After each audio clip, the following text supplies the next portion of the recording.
Can't get much more local than this at News Talk 103.7 FM. Grinding through some of the topics that are important to you and kind of giving you a little bit of inside baseball into Chambersburg here this morning, as we do with Town Council President Alan Coffman and Mayor Darren Brown with us on News Talk 103.7 FM. The Borough Council meeting, things that are happening that we need to know about. Talk to me a little bit about these two big items for you.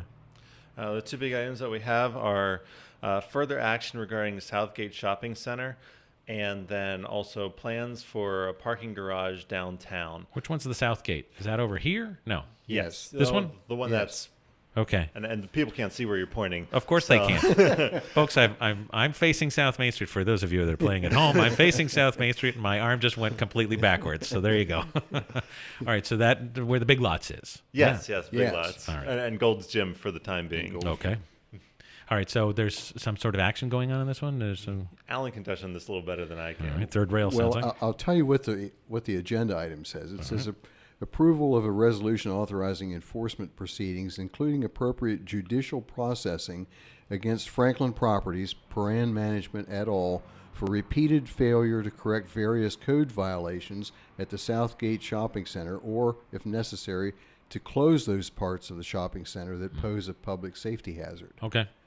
This has been a long, ongoing thing, Patrick. And it doesn't seem to be going anywhere. So that's what's prompting the action. On the agenda. So be it.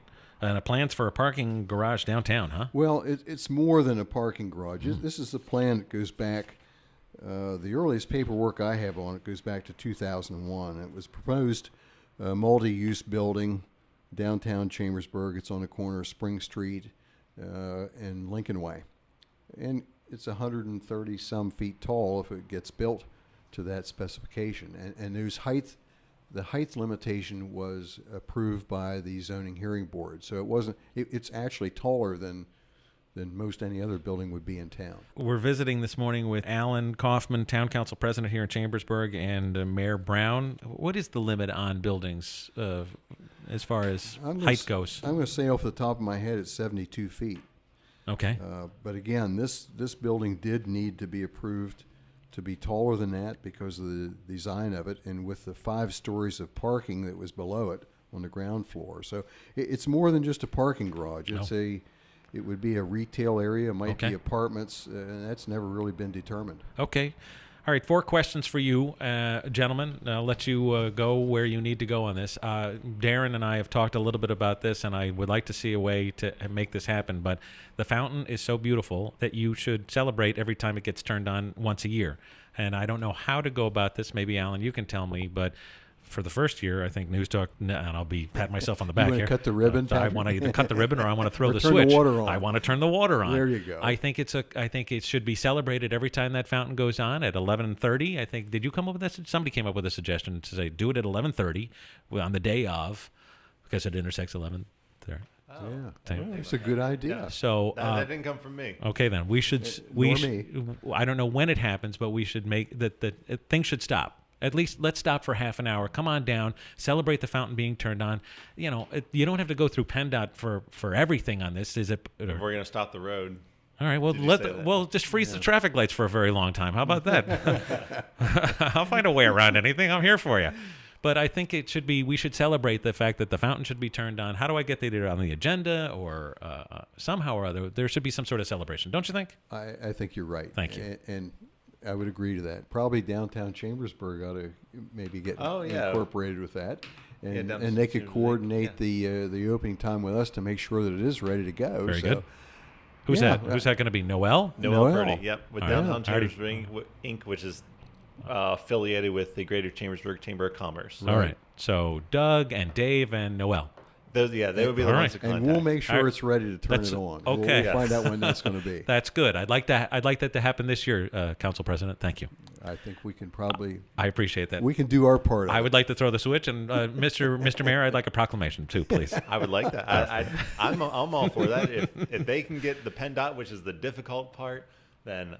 PennDOT owes us after this whole debacle on last Thursday when I was stuck on 316. What will the road look like when we switch on the fountain? Huh? What will the road look like when the fountain's switched on? Will it all be tore up? I think the fountain will be turned on before the road started. Amen. Okay. Amen. All right. The lumps of snow You go up East Queen Street, and there's lumps. There's these horrible black lumps of snow. Is there any way to take those lumps of snow and just throw it in the water over here? Oh, don't say that. Okay, all right. And the reason I say that is DEP. we used to put the snow in the Conococheague. Yeah. There was a ramp for it. It's no longer allowed. DEP will not allow that. DEP. Department of Environmental Protection, Protection. the state of Pennsylvania.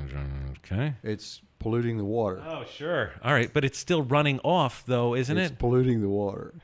The runoff, there is a plan for that too. With EAP and DEP regulations, it's going to be the point where runoff water from the streets is going to have to be filtered too. So we're gradually in the process of getting to the point where we are in line with the rules. I mean, everything comes down from the top in that situation. EAP, DEP gives me a headache. All right. So what can be done about those lumps of black snow? Anything? I hope Just for heat. warmer weather. All right. Very good. Is there a fee or a fund for having plywood on a broken window?